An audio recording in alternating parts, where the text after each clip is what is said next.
Bom dia, boa tarde ou boa noite, conforme o horário que você está escutando essa reflexão bíblica.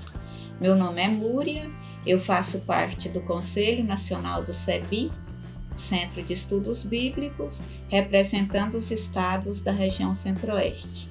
Também integro a equipe do Centro de Documentação da Comissão Pastoral da Terra, CPT.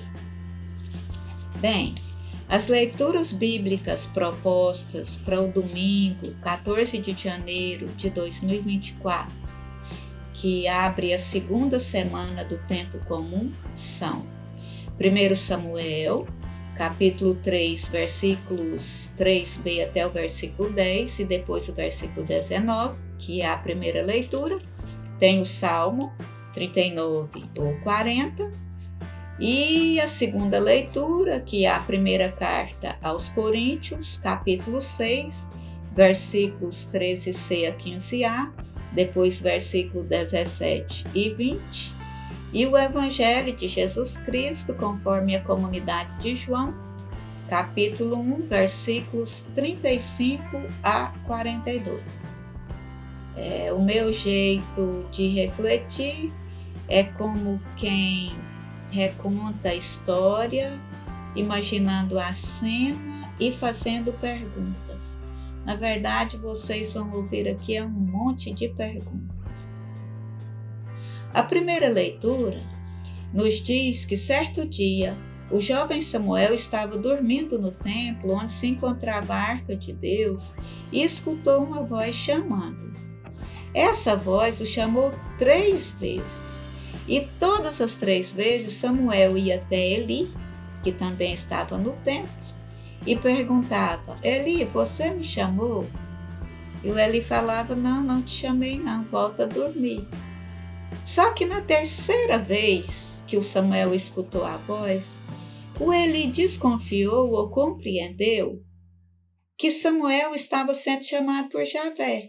E aí Eli orientou Samuel, dizendo assim: olha, Samuel, na próxima vez que você escutar alguém te chamando, responda assim: fala, Javé, que o teu servo escuta.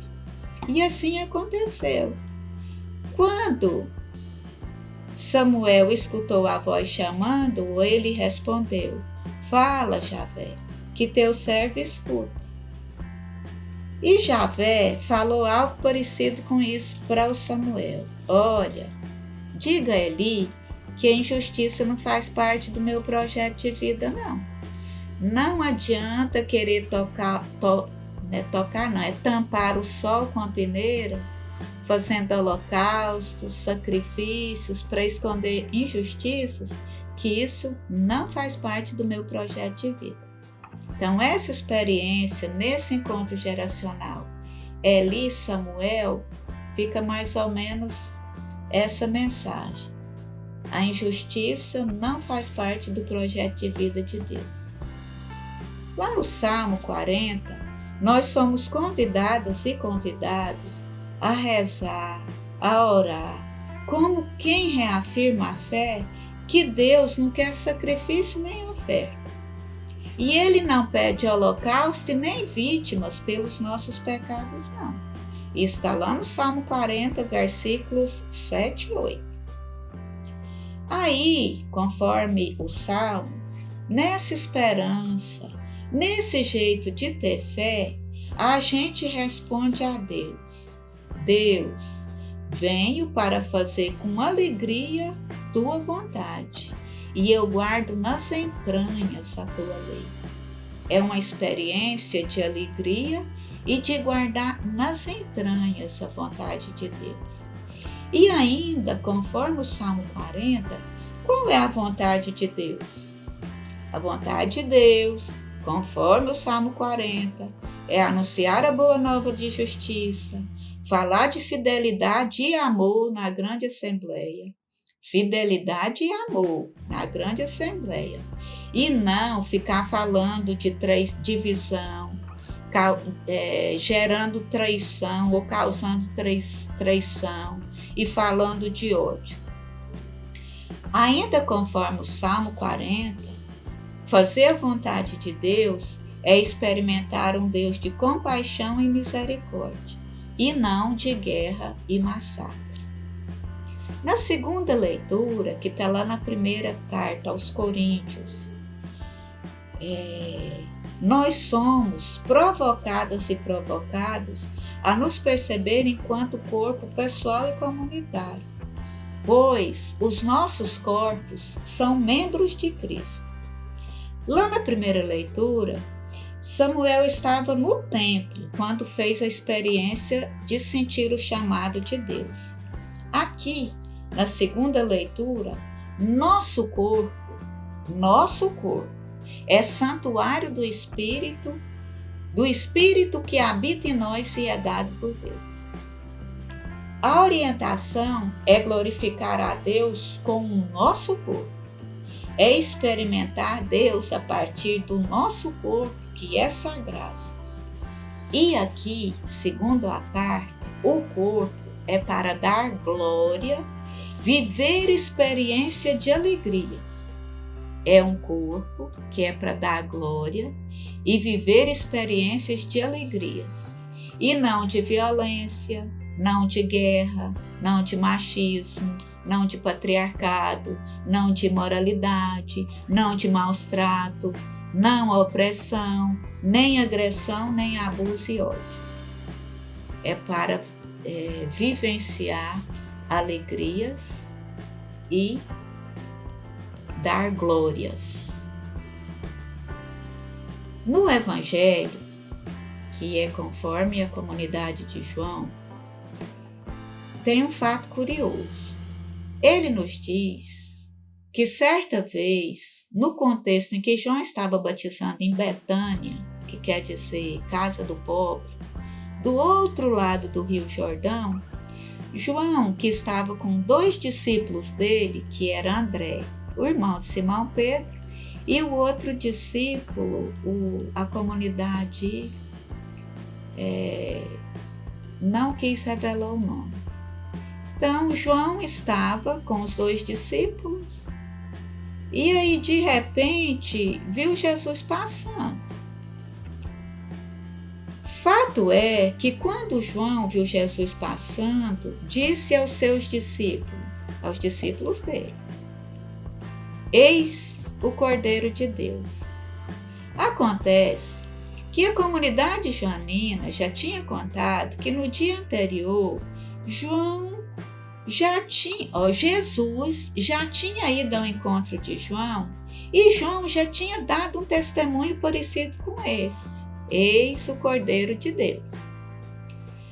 Mas, quando os discípulos de João escutaram o que ele disse sobre Jesus, começaram a seguir Jesus.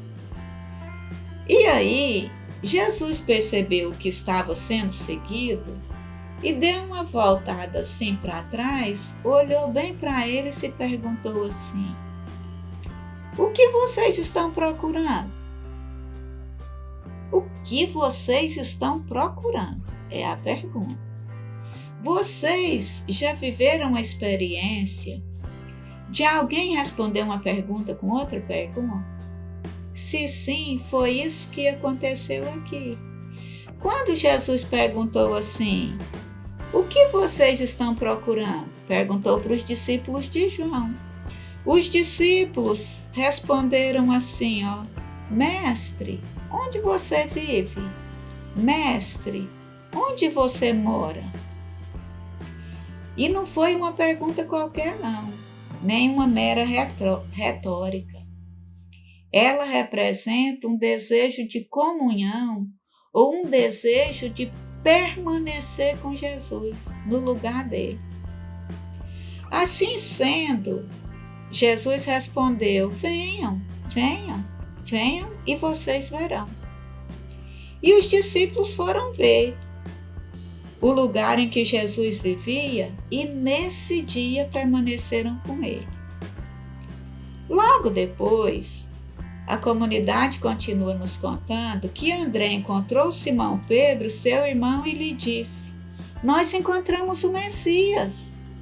Importante a gente prestar atenção aqui que André usa o plural. Encontramos o Messias, ou seja, é uma experiência comunitária, é um encontro em comunidade. Aí, depois disso, André conduziu Simão a Jesus. E Jesus olhou bem para ele e o viu e disse assim: você é Simão, filho de João, e será chamado de Cefas, que quer dizer Pedro. Agora vem as perguntas e mais perguntas a partir desse evangelho. A primeira pergunta é: em tempos de intolerância religiosa, o que esse texto bíblico da comunidade de João quer nos ensinar quando conta que João Batista e Jesus não disputavam discípulos e nem títulos ou nomes? Ou falando de outra forma, não disputavam fiéis nem verdades absolutas e não queriam holofotes para si. Outra pergunta: o que esse texto bíblico do Evangelho de João, o Evangelho da comunidade joanina, quer nos ensinar quando nos provoca a querer saber onde Jesus vive? Que além de ouvir falar sobre Jesus, é preciso conviver, permanecer com Ele. Senhor, quando foi que te vimos com fome ou com sede, estrangeiro ou nu, doente ou na cadeia, e não te servimos? Não te vimos? Então ele responderá: eu lhes garanto, todas as vezes que vocês não fizeram isso a um desses pequeninos ou pequeninas, foi a mim que não fizeram. Memória lá da comunidade de Mateus, que está no capítulo 25, versículos 44 e 45. Outra pergunta que o Evangelho pode nos provocar a fazer: em tempos de guerra, de linguagens e atitudes violentas, de assassinato de mulheres, crianças, povo negro, população LGBTQIA+, o que esse Evangelho quer nos ensinar quando nos provoca a refletir que, em vez de nos aproximar das pessoas com as nossas verdades absolutas e os nossos projetos políticos, a gente deve perguntar: o que vocês estão procurando? O que vocês estão procurando? E a partir dessa pergunta, construir caminhos para construir laços de afeto e projetos de vida e cuidado da casa comum. Eu vim para que tenham vida e a tenham em abundância, que está lá no Evangelho de João, capítulo 10, versículo 10. Por fim, é importante ressaltar que essa pergunta, o que vocês estão procurando, é uma pergunta que nos provoca a permanecer no projeto de Jesus com perseverança e fidelidade. Abençoada semana, paz e bem.